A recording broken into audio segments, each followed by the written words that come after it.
Interesting. He wrapped up that update on Hurricane Florence with a comment, as you heard, on U.S. trade and the deals that are still in the works. U.S. is taking a very tough stand, he says, on China with trade, while at the same time, apparently the talks with Canada are going very well. Perfect timing. We have former Undersecretary of State for Economic Growth, and Robert Hormats was also the deputy U.S. trade representative and has negotiated on all kinds of deals with the Chinese. Which one jumps out at you, China or Canada here?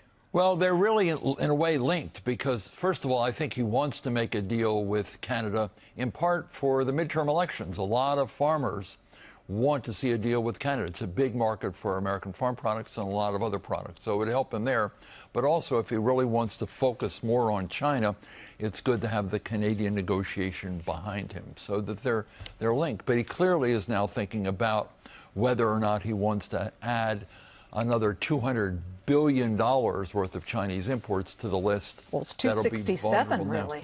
But it'll go, it's right, it'll be higher than the 250. So when you add it all up, it's a big number. And he wants to decide whether to do that relatively soon. And if he decides, having Canada behind him makes it easier. What are the Chinese doing and thinking right now? In fact, the word is that they've gone to the World Trade Organization and they would like authorization from the WTO, which is kind of ironic considering they were made WTO members just about a decade ago, and they've quite frankly broken quite a few rules. But they're going to the WTO to ask for the ability to slap about $7 billion in sanctions on the U.S.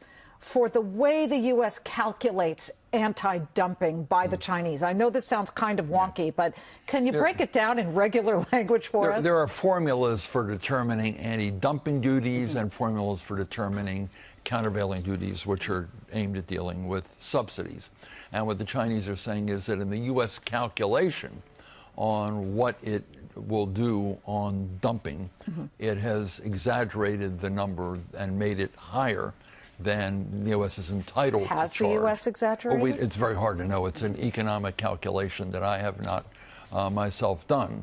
But there is a formula, and the WTO will have to adjudicate whether the formula was accurately followed or not. Can you game for us the chances that we'll see a deal with Canada, encompassing it in with the deal that's been struck already with Mexico? I'd say the odds are improving considerably. There are a couple of issues. One is the agricultural issue, where the U.S. wants some reduction in Canadian products, particularly in the dairy sector. And then there's the issue of dispute adjudication, where the United States and Canada have major disagreements as to how that works. So basically, Canada might give a little bit on the dairy if it can get some compromise on adjudication, which dispute adjudication, which it wants. As a former vice chair of Goldman Sachs, I want your comment on this. Charlie Gasparino's been reporting that the Chinese are working on a meeting with top bankers. It's almost like, I may be reading too much into this, but doing an end run around the government to try and strike all kinds of deals with banks and to just sort of plow forward with relationships. Do you think that can happen? I think it probably can. I mean, they've got two very interesting people. The co-chairs. One's John Thornton, an old colleague of mine at Goldman, who's been doing a lot of work in China. And the other is Zhou Xiaochuan, the former governor of the People's Bank of China, with whom I worked for a number of years. They're both very able people. They'll probably assemble a very good group of financial leaders from this country. And the Chinese, even before this series of problems emerged, have been willing to be more open for American financial institutions to establish themselves in China. But is it sort of, okay, strike a deal with China at your own peril? They steal intellectual property. They've been known to do this. Well, there are two things. One, the financial sector issues are only part of a much bigger set of issues between the United States and China. So the notion of making a deal between China and the financial leaders on a whole plethora of issues is highly unlikely. And second, the U.S. government is the one that has to make these deals. Individual sectors really can't make them anyway. So it can improve the environment, and a number of the financial leaders are very savvy people. You know, Steve Schwartzman, I assume, will be there, a number of others. Jamie Dimon. I don't know who's coming at this point. Jamie says he's not, but a representative of Jamie's anyway. But, you know, there'll be serious people from Goldman and J.P. Morgan and many other firms, and BlackRock, Blackstone, etc.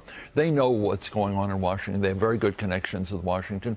So perhaps the deal that they work on That's not likely to happen, and I don't think they'll even try, really. They're not the right people to make a deal, but they do have insights into what's going on in Washington they can convey, and they can convey messages from China. And I do believe the Chinese want to resolve this, but they're going to resolve it in ways that are, as they put it, win-win, and not make total capitulation to Washington. There'll have to be a deal that both sides come out at least feeling good about. Bob Hormats, great to have you. Good to be here. You cover a lot of bases with your background. Good to see you, We've gone Bob. across the board, North America to China and back. We'll take it. Thank you, Bob, very much.